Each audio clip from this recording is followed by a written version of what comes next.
Assalamualaikum warahmatullahi wabarakatuh. Alhamdulillahilladzi anzalal Qur'an imaman wa hudan wa rahmatan lil mu'minin. Asyhadu an la ilaha illallah wahdahu la syarika lah wa asyhadu anna Muhammadan abduhu wa rasuluh. Allahumma shalli ala Muhammadin wa ala alihi wa ashabihi ajma'in, amma ba'd. Qala Allah Ta'ala fi kitabil karim, a'udzu billahi minasyaitonir rajim. Syahrul Ramadan alladzi unzila fihi al-Qur'an hudan lin-nasi wa bayyinatin minal huda wal furqan. Alhamdulillahirabbil alamin. Saudaraku sekalian, apa kabar? Semoga dalam kondisi apapun kita senantiasa bersyukur kehadirat Allah Subhanahu wa taala. Bersyukur di dalam keadaan senang, bersyukur di dalam keadaan ujian, dalam keadaan social distancing ini. Saudaraku sekalian, bulan Ramadan dan Al-Quran tidak bisa dipisahkan karena salah satu nama dari bulan Ramadan adalah Syahrul Quran. Karenanya marilah bersama-sama dalam kesempatan yang pendek ini kita manfaatkan untuk menggapai cinta Allah Subhanahu wa taala dengan mengilmuinya. Yang pertama, orang-orang yang beriman memiliki kewajiban terhadap Al-Quran adalah mengimaninya, mengimani Al-Quran, bahwa Al-Quran adalah firman Allah Subhanahu wa taala yang tidak ada keraguan padanya, sebagai petunjuk di dalam kehidupan kita, sebagai petunjuk di dalam kehidupan untuk kebahagiaan kita di dunia sampai di akhirat kelak. A'udzubillahi minasyaitonir rajim. Dzalikal kitabu la raiba fihi hudan lil muttaqin.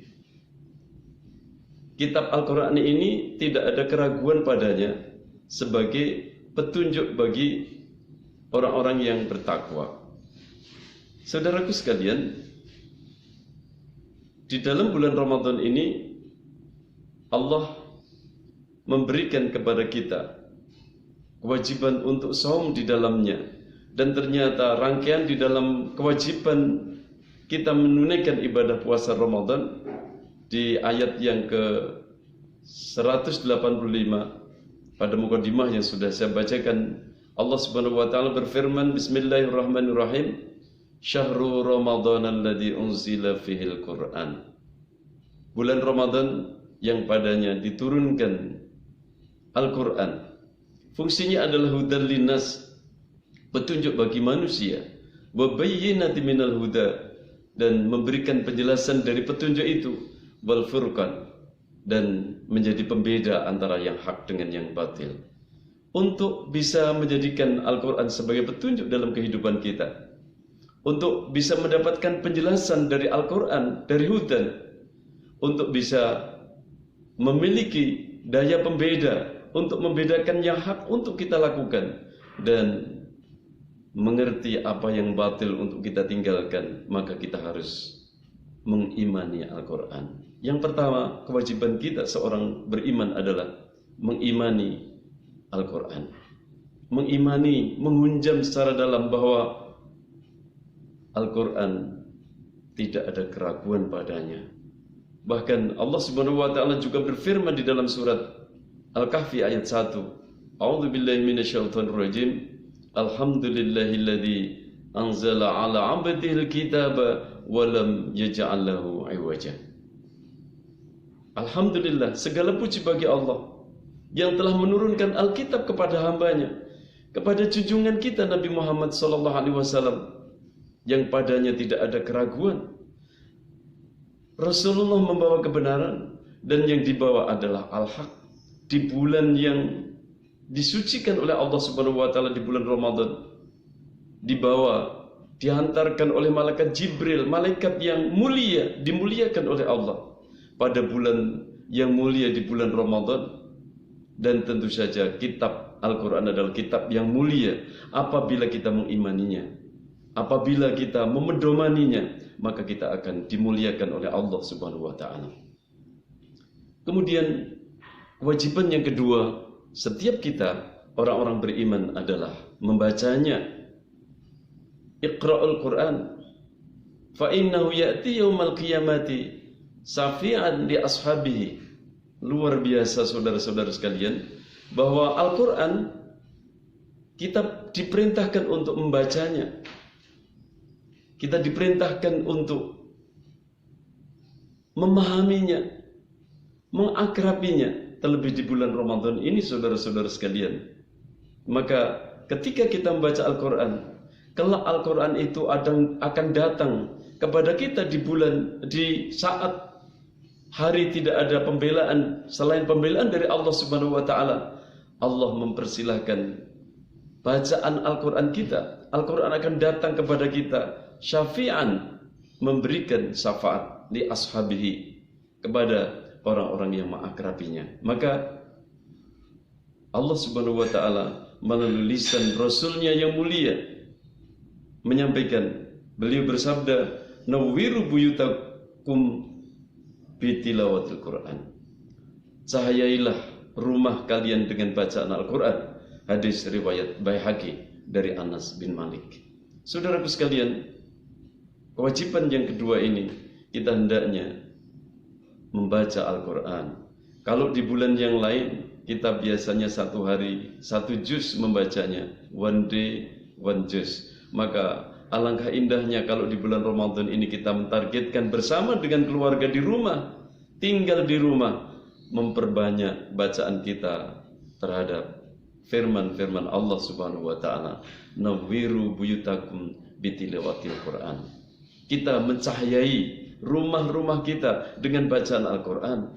Dengan bacaan Al-Quran maka rumah kita akan kelihatan dari langit, sebagaimana di malam hari kita bisa melihat bulan, kita bisa melihat bintang ke bintang yang indah bercahaya. Dan rumah kita akan bercahaya ketika rumah kita di dalamnya kita membaca Al-Quran. Saudaraku sekalian, yang ketiga adalah memahaminya. Setiap kita diwajibkan oleh Allah Subhanahu wa taala untuk memahami. Wa kadzalika anzalnahu hukman arabiyyan, dan demikianlah kami telah menurunkan Al-Quran itu sebagai peraturan yang benar di dalam bahasa Arab. Karenanya kita harus memahaminya, belajar, mempelajari, dan ingat Allah Subhanahu wa taala juga akan memuliakan kita dengan belajar dan mengajarkan Al-Quran.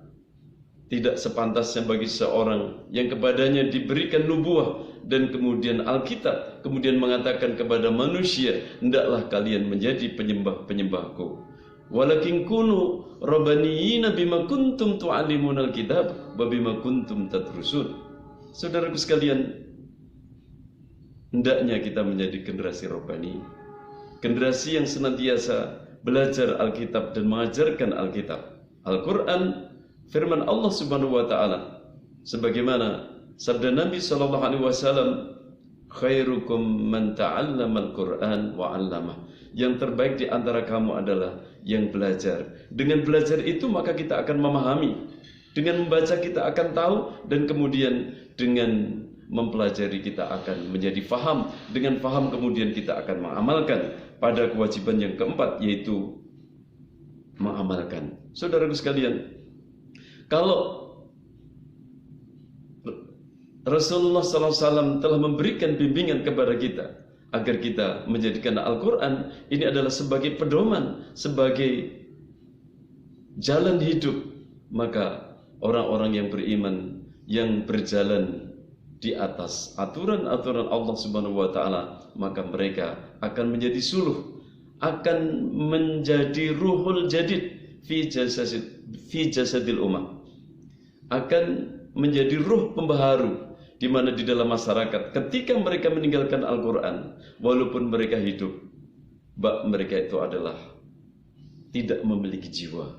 Supaya mereka memiliki jiwa kembali, hidup kembali, maka mereka harus terbimbing dengan Al-Quran, dengan mengamalkan Al-Quran. Al-Quran diamalkan di dalam kehidupan sehari-hari. Maka sebagaimana Ummahatul Mukminin ketika ditanya bagaimana dengan akhlak Rasulullah, kana khuluquhul Quran, adalah akhlak Rasulullah adalah Al-Quran. Rasulullah diibaratkan sebagai Al-Quran yang berjalan, maka demikian juga kita sebagai orang-orang yang beritibak kepada Rasul, hendaknya kita mengimani Al-Quran, kemudian membaca Al-Quran, memahami Al-Quran, melaksanakan Al-Quran di dalam kehidupan sehari-hari kita, maka kemudian kita akan bisa menjadi bagian dari hamba-hamba Allah yang memedomani Al-Quran di dalam kehidupannya, dan itu terjamin untuk bisa menjadi orang-orang yang ulul albab. Afaman ya'lamu annama unzila ilaika min rabbikal haqqu kaman huwa a'ma innama yatadzakkaru ulul albab. Apakah sama antara orang yang tahu dengan yang tidak tahu, antara orang yang mengerti dan yang tidak terhadap apa yang diturunkan dari Tuhanmu kepadamu? Tentu saja tidak sama. Hanya saja ulul albab lah yang bisa mengambil pelajaran. Karenanya dengan membaca Al-Quran, memahami Al-Quran, mengamalkan Al-Quran, kita juga akan menjadi orang-orang yang cerdas. Cerdas pikiran kita, cerdas mata hati kita, cerdas secara sosial. Dalam kondisi apapun, maka tentu saja kita akan bermanfaat. Karena apa? Kewajiban yang kelima bagi setiap mukmin adalah memasyarakatkan Al-Quran, yakni mendakwahkan Al-Quran. Allah Subhanahu wa taala berfirman, A'udzu billahi minasyaitonir rajim. Wal takum minkum ummatun yad'una ilal khair wa ya'muruna bil ma'ruf wa yanhauna 'anil munkar wa ulaika humul muflihun. Dan hendaklah ada di antara kamu sekalian segolongan umat yang menyuruh manusia kepada al-khair, menyuruh manusia melakukan yang ma'ruf, mencegah manusia dari kemungkaran. Wa ulaika humul muflihun, dan mereka itulah orang-orang yang menang, mereka itu adalah orang-orang yang jaya, mereka itulah orang-orang yang unggul. Karenanya semoga materi yang sedikit ini bisa bermanfaat bagi diri saya dan juga ikhwah fillah rahimakumullah. Semoga Allah senantiasa membimbing kita, membimbing keluarga kita, membimbing masyarakat kita untuk senantiasa bersyukur dalam kondisi apapun. Selamat berbuka puasa. Semoga ibadah kita senantiasa diterima oleh Allah Subhanahu wa taala dan menjadikan kita hamba-hamba Allah yang istiqomah di dalam keyakinan kita, kebenaran terhadap Al-Quran. Kita membaca Al-Quran, kita memahami Al-Quran, kita mengamalkan Al-Quran, dan kemudian kita memasyarakatkan Al-Quran. Semoga bermanfaat. Wa'alafu minkum. Assalamualaikum warahmatullahi wabarakatuh.